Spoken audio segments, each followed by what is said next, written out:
પાટણ શહેરના રોકડિયા ગેટ વિસ્તારમાં આવેલા ભગવાન શ્રી જગન્નાથજીના મંદિર પરિસર ખાતેથી તારીખ 7 જુલાઈને અષાઢી બીજના પવિત્ર દિવસે બપોરે 12:39 કલાકના શુભ મુહૂર્તમાં ચાંદી મઢિત 3 રથમાં બિરાજમાન બની ભગવાન શ્રી જગન્નાથજી, ભાઈ બાલીભદ્ર અને બહેન સુભદ્રાજી બપોરે 2 કલાકના શુભ મુહૂર્તમાં નગરચર્યાએ નીકળવાના હોય, જેને લઈને જગન્નાથ મંદિર ટ્રસ્ટ પરિવાર અને જગન્નાથ ભક્તો સહિત રથયાત્રા સમિતિના સેવકગણમાં અનેરો ઉત્સાહ ઉમંગ જોવા મળી રહ્યો છે।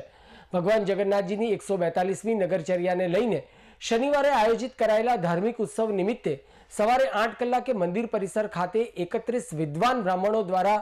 મહાઅભિષેકનો વૈદિક મંત્રોચ્ચાર સાથે પ્રારંભ કરવામાં આવ્યો હતો।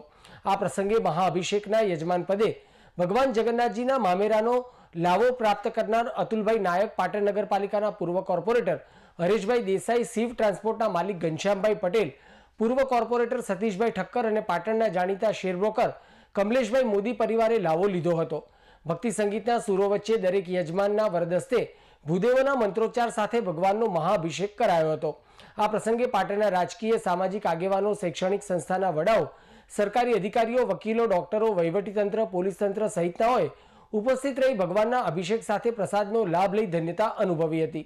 ભગવાન જગન્નાથજીના સાનિધ્યમાં આયોજિત કરાયેલ ભગવાનના મહાઅભિષેક પ્રસંગે ઉપસ્થિત રહેલા સૌ આગંતુકોનું જગન્નાથ મંદિર ટ્રસ્ટના મેનેજિંગ ટ્રસ્ટી પિયુષભાઈ આચાર્ય સહિતના ટ્રસ્ટીગણ અને રથયાત્રા સમિતિના સેવાભાવી કાર્યકર્તાઓ સાથે જગન્નાથ ભક્તોએ રૂડો આવકાર આપીને સૌને આવકાર્યા હતા અને ભગવાન જગન્નાથજીની કૃપા દ્રષ્ટિ સમગ્ર વિશ્વ ઉપર બની રહે તેવી કામના વ્યક્ત કરી હતી।